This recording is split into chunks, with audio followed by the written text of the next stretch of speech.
Selamat datang di project kita, dan pada video kali ini kita akan menjelaskan tentang susunan dari project kami. Nah, jadi pertama, kita memiliki konfigurator. Konfiguratornya bentuknya dalam JSON. Nah, lalu pada server JS ini, nah ini tak contohin aja konfiguratornya. Nah, ini konfiguratornya. Jadi ini environment, gravity-nya kita berapa, air fraction-nya kita berapa, radiusnya kita, row, color. Nah, bal color ini kita sebetulnya nggak seberapa pakai, soalnya pada akhirnya kita pakai tekstur ternyata. Terus side thickness ini 25, thickness-nya dari papan, row-nya 700, terus color-nya ini pakai sekitar pink ini dari di RGB-nya. Nah, terus selalu room ini kan ada color-nya. Nah, pada akhirnya kita nggak pakai color juga. Pada akhirnya kita pakai tekstur. Nah, terus pada server JS kita menggunakan Express.js dan kita melempar konfigurasi tadi. Mana tadi? Nah, konfigurasinya kita mulai dari, nah ini konfigurasinya kita dapetin JSON di parse untuk kita lempar ke index HTML. Nah, ini kita lempar ke index HTML. Nah, untuk kita simulasi, kita init dulu apa yang kita perlu di main.js ini. Nah, ini kita init semuanya, board in progress dan lain-lain. Inner width, jadi kita udah punya variabelnya di sini. Nah, ini FPS-nya kita 1000 bagi berapa, nanti ada muncul di kanan kiri atas ini. Nah, kita nginit scene, nginit direct like, ambient like, point like, renderer, raycaster. Nah, ini raycasternya nanti saya jelaskan, sama kamera. Nah, ini sudah ada apa namanya, sudah ada variabelnya di sini.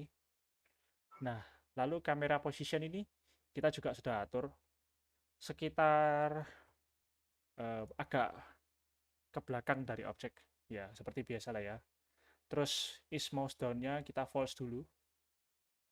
Nah, terus kita play. Nah, setelah itu kita init bola, init basic config-nya bola, sama board-nya kita init. Nah, ini saya cuman apa namanya, nge-console gitu ya. Terus lalu kita menjelaskan lagi tentang, sudah kelihatannya di sini. Nah, terus kita masuk ke bola. Nah, tadi kan kita kan init bola. Nah, bolanya itu kita init. Jadi kita kasih volume, mesh-nya 0, acceleration-nya ini diaturkan sama tree, JS-nya, sama velocity-nya juga. Nah, terus radius tadi, kita dapat dari config-nya sini, berapa radiusnya. Terus bal color-nya ini akhirnya nggak diatur di sini. Nah, row-nya ini juga nanti bisa diatur. Nah, terus kan kita kan load tekstur. Nah, teksturnya itu Tree.js itu sudah punya loadernya sendiri. Jadi ini pakai tree.texture loader. Nah, ini ngeload watermelon pattern. Kalau tak cari watermelon patternnya itu di resource ini. Nah, modelnya kayak gini. Nah, terus sampai mana tadi kita? Boleh mana? Ini ya. Oke. Watermelon pattern. Nah, terus kita nge-wrap. Jadi biar kan tadi kan kotak, kita wrap sama objeknya itu tadi. Terus, nah kita kan tadi kan belum buat bolanya. Nah, bolanya kita pakai geometri. Nah, sphere geometri ini apa? Sphere geometri ini bentuk dari bola. Terus ball radius ini kita jari-jarinya berapa dari bola itu. Nah, 32 sama 32 ini apa? 32 sama 32 ini banyak segitiga yang ada di bola itu. Jadi kalau misalnya segitiganya 8, itu nanti bolanya kelihatan kayak bersegi-segi gitu. Nah, kalau 32 ini harusnya lebih halus. Terus sama materialnya ini kita pakai Pong. Shinies 40 ini jadi nanti biar bolanya kita itu bisa ngilap gitu. Nah, terus kita teksturnya kita tadi ngambil dari sini tadi ball texture. Nah, terus objeknya itu kita isi tadi dengan geometri sama materialnya. Oke, terus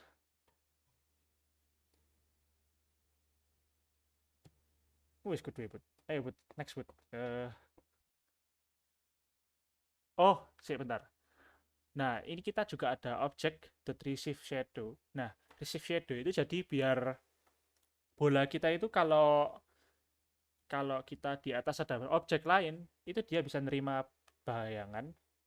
Terus objek.cast shadow itu biar objek kita itu juga bisa memberikan bayangan. Misalnya memberikan bayangan ke papan gitu. Nah, modelnya kayak gitu. Nah, terus ini fisikanya. Oke, untuk cara menjalankan program dari kita, jadi kita perlu buka terminal, new terminal. Nah, ini biasanya ada keluar terminal di sini kalau pakai VS Code. Kalau misalnya kita nggak pakai VS Code, untuk mengeluarkan terminal, kita biasanya pakai Node. Jadi kita pergi ke root folder kita. Nah, ini ya, root folder kita ini klik kanan, shift-nya ditahan, lalu klik kanan. Nah, ini kan nanti ada open command window here. Nah, di sini kita bisa npm start. Nah, ini nanti kita jalankan Node.js-nya. Nah, ini kalau sudah ada, ini tinggal di copy untuk dimasukkan ke browser. Nah, ini. Nah, nanti bisa jalan.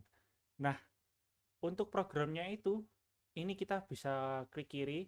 Klik kiri itu untuk gerakkan papannya. Papannya digerakkan gini ya. Nah, ini papannya digerakkan. Terus klik kanan, ini untuk muter papannya. Klik kanan terus geser gitu untuk muter papannya. Nah, terus di setting ini juga ada gravity control. Seperti yang tadi Budi bilang, kalau misalnya gravitinya diperberat, nah ini dia lebih berat harusnya. Terus kalau misalnya gravitinya dibikin positif, ini dia bisa terbang. Nah ya, oh enggak, berarti tadi ini makin berat ke sini. Nah ini kalau gini makin berat bolanya, gitu. Nah ini ya, dia agak sulit mantulnya, soalnya ini gravitasinya bertambah. Terus ini kita juga bisa atur ball size-nya. Nah, seperti ini. Ball size-nya berubah. Terus lagi kita bisa atur density-nya. Nah, ini density-nya makin nambah. Nah, ini kelihatan kalau makin padat bolanya. Nah, ya, makin susah kan mantul. Gravity-nya diperbesar, density-nya ditambah. Nah, ini bolanya mantulnya makin susah. Oke. Terus tadi ada board sama room buat konfigurasi dia sama kayak ball. Nah, pada yang room ini kan kita kan bikin kayak skybox itu, cuman ya itu sebenarnya cuman uh, ada 5 geometri, jadi kita bikin kubus. Nah, kita bikin kubus tanpa tutup, terus elemen sama kamera kita di dalam kubus gitu, tersebut gitu. Jadi kita kayak kayak berada di dalam kotak kardus. Terus um, saya akan jelaskan buat Recaster. Recaster tadi belum ya? Recaster sudah tadi. Belum, belum, belum. Belum. Oke. Okay. Saya bakal jelasin buat Recaster. Jadi di mouse move.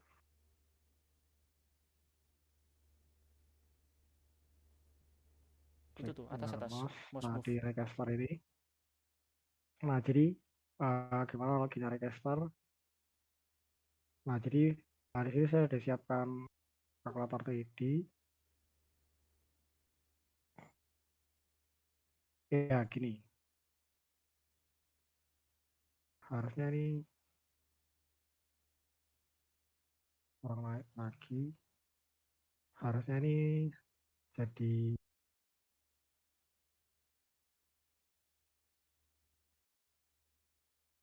ya kira-kira beginilah. Ya kurang kurang kurang kurang pas lah. Cuman analoginya seperti gini. Jadi misal layar warna biru ini kursor kita, terus ini layar kita.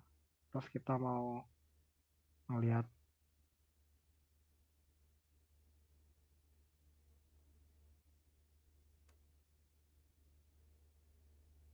ya ginilah kira-kira. Nah, jadi ini plane ini layar kita. Terus ini posisi kursor kita di titik U ini yang saya pencet. Nah, terus kita mau tahu apakah titik U ini berpotongan sama kubus. Nah, jadi yang kita lakukan kita bikin requester. Jadi dari titik near plane kamera ini. Jadi kamera ini dari terdekat yang bisa dilihat tuh di titik mana.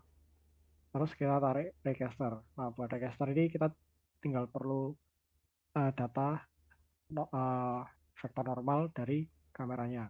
Jadi kamera loket kemana, jadi kita kan bisa dapat dari posisi mana, loket kemana, kita bisa dapat vektor normal. Tinggal loket dikurangi posisi, terus kita normalize. Nah, akhirnya kita dapat requester. Nah, requester ini kan dia cuma punya satu satu ujung. Satu ujungnya ini di kursor kita, terus dia bakal jalan terus. Nah, terus kita tentuin apakah requester ini dia bakal berpotongan sama objek apa enggak. Kalau misalnya berpotongan, kita bisa dapetin data dia berpotongan di phase mana, dan phase itu normalnya apa, di titik mana gitu, berpotongannya. Oke, terus itu yang pertama. Dan dari register itu, buat ngasih tanda warna biru itu, saya cuma ngakalin pakai bikin lampu aja. Oke, terus setelah register ini, selanjutnya untuk rotasi. Kalau dilihat di project kami kan kita ada banyak pakai rotasi.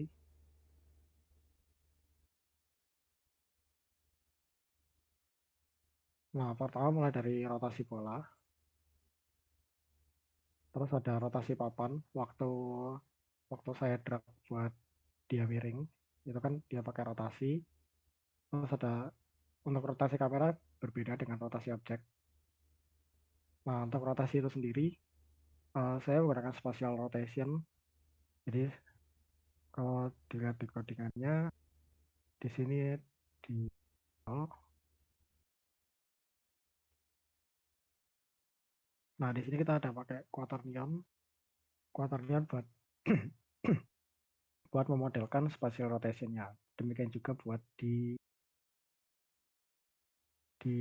boardnya.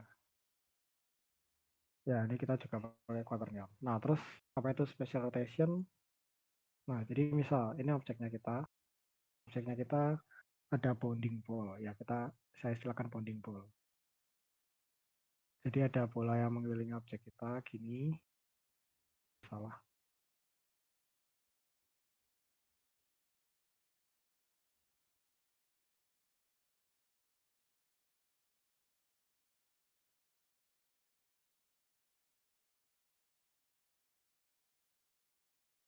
Nah, ini kan kita ada posisi objek. Nah, terus kita mau melakukan spatial rotation. Nah, untuk spatial rotation ini kita tentukan dulu. Pertama vektor vektor rotasi. Jadi misal dia mau rotasi vektor ke sini dan rotasi 30 derajat searah jarum jam. Berlawanan arah jarum jam. Berarti objeknya bakal berputar ya seperti ini dengan alfanya 30 derajat. Ya cukup jelek tulisannya. Nah, bagaimana melakukan rotasinya? Bagaimana untuk melakukan rotasinya? Nah, untuk melakukan special rotation ini kan kita pakai quaternion. Nah, di quaternion ini ada unsur quaternion ini perluasan dari bilangan kompleks. Jadi ini bilangan di bidang 4. Jadi kan dia ada skalar tambah B kali I.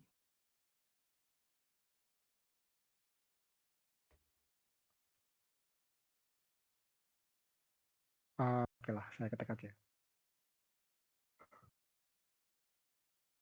Nah, jadi untuk quaternion itu kan kita punya skalarnya A plus itu B kali I tambah C tambah K. Nah, IJK ini sendiri ketiganya itu identitas identitas kompleks. Jadi I kali I sama dengan min 1, C kali C sama dengan min 1, K kali K sama dengan min 1. Dan identitas selanjutnya I kali C sama dengan K Nah, dari sini kan kita bisa memperluas J kali I dengan min K dan seterusnya.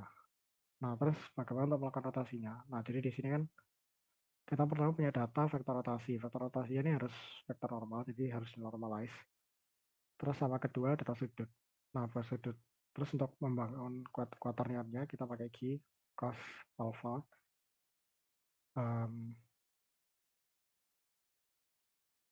tambah sin, angle, dikali.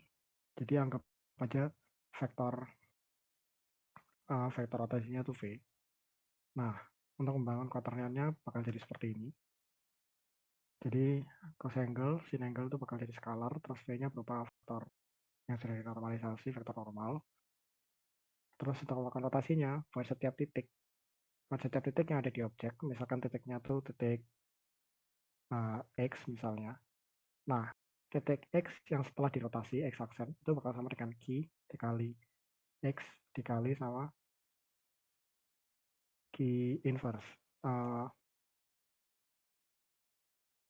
Ya, Q inverse. Nah, untuk Q inverse sendiri, kita dapatnya dari mana? Ya, kita cuman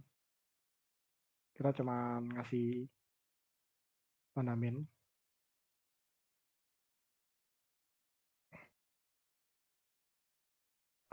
Istilahnya kalau di jalan kompleks itu, ya saya lupa. Ya, intinya nih, kalau Q inverse-nya dia tinggal tandanya buat yang dikali sama vektornya itu diganti sama min. Ya, oke, gini.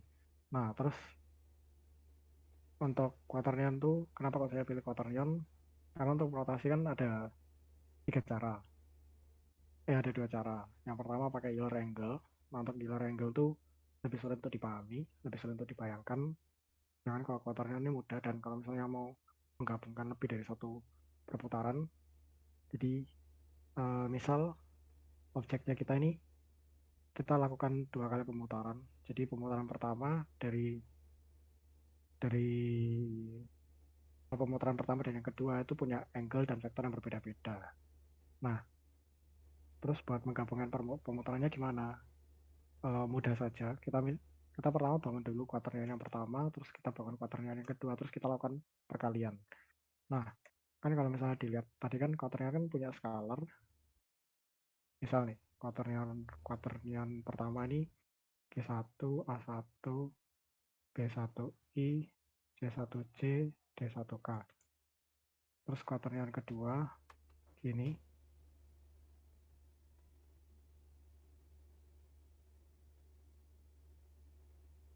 Nah, di sini kita cuma tinggal kalikan kayak dulu di SMP kali pelangi, A1 kali A2, A1 kali B2I, A1 kali C2C, itu terus itu buat IJK yang kedouble-double kayak ada perkalian IJ kita jadiin K, terus JI kita jadiin min K.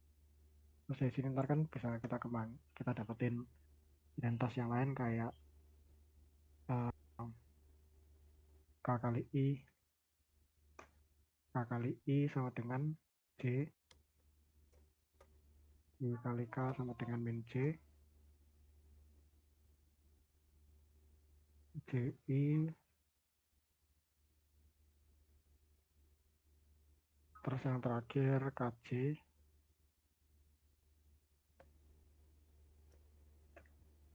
sama dengan JK. Ya, semoga tidak salah itu.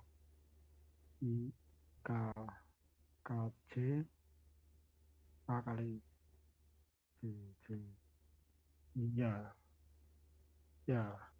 Nah, jadi nanti yang ke double-double bisa kita jabarin pakai identitas yang ini sehingga membentuk satu quaternion baru. Nah, quaternion baru itu diaplikasikan ke semua titik. Nah, titiknya ini kan gimana mengkalikan quaternion dengan vektor.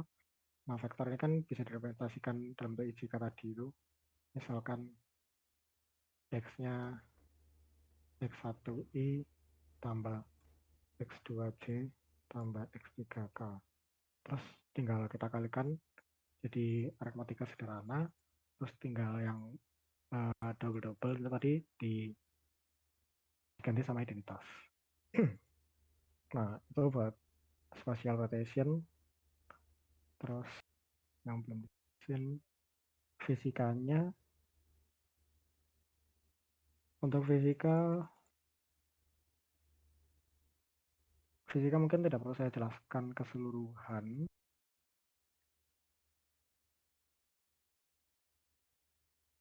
Atau saya jelaskan garis besarnya aja. Jadi di sini kan saya pakai classical mechanic. Jadi di classical mechanic ini pertama bola kan pertama ada acceleration. Nah, bola ini acceleration-nya dipengaruhi sama apa? Kalau dia berada di udara, dia dipengaruhi sama gravitasi. Jadi kan kita tadi sudah nyimpen konfigurasi gravitasi dari config kita, dari JSON kita. Nah, terus selama masih di udara, berarti percepatan yang berlaku pada bola kan percepatan gravitasi. Nah, ketika bola bertumbukan sama papan, jadi kalau dia terjadi collision ya, berarti kita bakal ngitung misalnya ini papan dengan kemiringan misalnya papan dengan kemiringan alfa, terus itu ada bola jatuh dari atas, pertumbukan, salah. Tapi kan dia kan ada kan tadi kan percepatan buat energi kan percepatan kali massa. Nah, saya tidak perlu menjabarkan karena ini pantulan dan ini pengaruh momentum, jadi saya cuma perlu dapetin kecepatan dia jatuh waktu dia pertumbukan. Nah, terus dari kecepatan ini kan di sini kan bisa saya jabarkan. Jadi kecepatan yang searah papan sama yang menghadap ke papan. Nah, yang searah papan ini tidak saya apa-apakan, tapi yang menghadap papan ini saya negasikan. Jadi saya pantulkan dan lalu saya kalikan dengan sebuah koefisien elastisitas bahan. Jadi tidak semua energi tabrakan dengan papan itu jadi energi pantul, tapi ada juga yang jadi energi panas. Nah, terus untuk perputaran, jadi di sini saya pertama saya mendapatkan momentum. Oh ya, ini kan ada kasus kalau misalnya papannya lagi digerakin. Nah, kalau papannya lagi digerakin, berarti saya cuma perlu dapat kecepatan sudut dari pergerakan papannya. Jadi dari kecepatan sudut itu nanti saya bisa dapetin kecepatan di titik tumbukannya ini. Nah, begitu udah tahu kecepatannya, berarti kan saya bisa dapetin momentum. Nah, momentum itu nanti saya jumlahin sama momentum bola. Terus pakai hukum kekekalan momentum. Jadi nanti ada kecepatan yang dikembalikan. Terus ya selanjutnya buat rotasinya dia pakai kinematika rotasi. Sepertinya tidak perlu saya jelaskan. Ya sederhananya ketika dia pertumbukan atau dia berada di atas papan dengan kemiringan tertentu, ada gesek yang mempengaruhi membuat dia berotasi. Seperti itu. Ya, itu garis besar dari projectnya kita. Nah, lalu saya akan menjelaskan sistem shadingnya. Di sini mungkin nggak terlalu kelihatan ya shadernya di mana. Nah, kita menerapkan shadernya itu di bayangan. Jadi kalau diperhatikan, kalau bola ini kalau bayangan ini kalau bayangan jatuh ini jaraknya agak jauh dari bendanya, dia akan kelihatan lebih ngeblur di pinggirannya. Sedangkan kalau bayangan jatuhnya lebih dekat ke bolanya, bayangannya akan kelihatan lebih tajam, nggak ngeblur. Nah, bagaimana sistem shadernya ini berjalan. Nah, jadi di sini kita pakai adaptive adaptive sampling. Jadi di sini kita bikin Poisson sampling. Jadi di Poisson sampling kalau kita pakai teknik adaptif ya. Jadi kan kita kan pertama kita gini deh. Aku misalkan ini papannya, terus ini lampu, ini pusat cahaya, terus ini bola. Nah,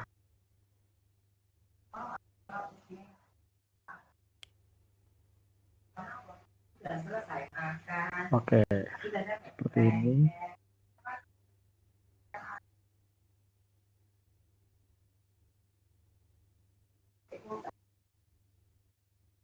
Nah, kalau kita lihat di sini, misalnya ini bola, yang biru ini bola, terus yang kuning ini lampu.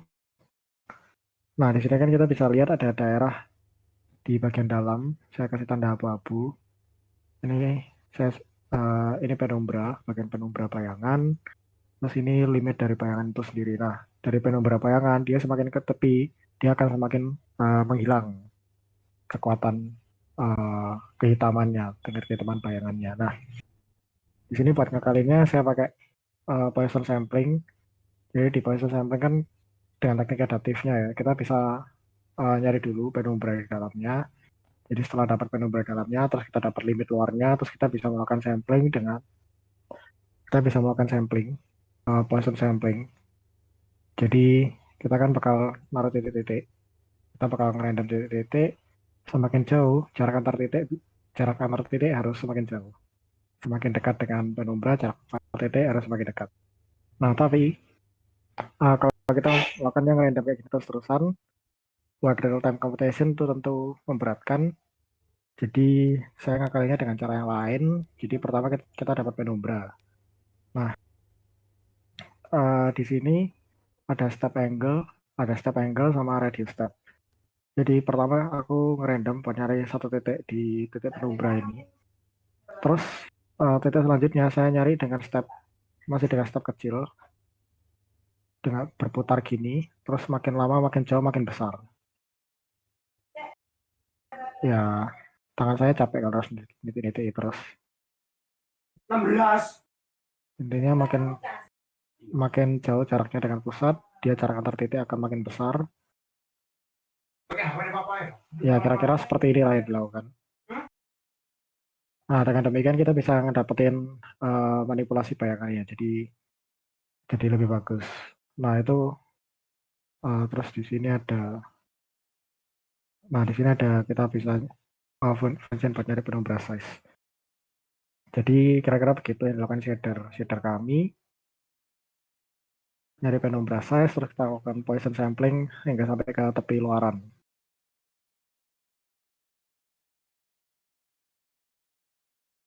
Kelihatannya sudah semua. Terus ini tadi udah di demoin ya. Belum. Nah, Halo jadi Mar. kita punya yang namanya restart simulation. Nah, kalau restart simulation itu nanti bolanya kembali ke titik awal. Nah, terus ini juga bisa di pause. Coba di pause. Coba. Nah, ini kan di pause. Nah, kalau di pause itu nanti kita bisa rotate kameranya, tapi objeknya sama papannya nggak bisa kita gerakkan ya. Terus bisa juga kita settings dari ukuran bolanya. Nah, ini ukuran bolanya kita settings. Nah, ini kalau dia makin besar. Nah, terus kalau kita menyeting bola, kita harus restart simulation ya. Nah, ini bolanya makin besar. Ya, seperti itu garis besar dari project kita. Mungkin kalau Kita ada yang juga bisa ditanya, hah? kita juga bisa atur massa jenis dari bola sama gravitasi lingkungan. Jadi ini kalau misalnya iseng ya, gravitasinya dijadikan positif, berarti kan dia bolanya kan bakal terbang ke atas. Terlalu kecil. Energinya terlalu kecil. Nah, bolanya terbang ke atas.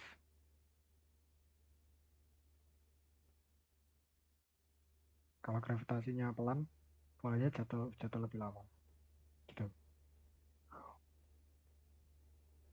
Terus ini kredit kita berdua sebagai kreator, terus saya juga mau mention beberapa orang yang saya tanya-tanyain. Ada Pak Novan, terus Kak Nathan, sama sumber belajar fisikanya di MIT OCW. Terus model kita pakai 3JS dari tadi itu 3JS, terus pada interface kita pakai Bootstrap. Ya itu dari project kita. Ya, terima kasih sudah menonton.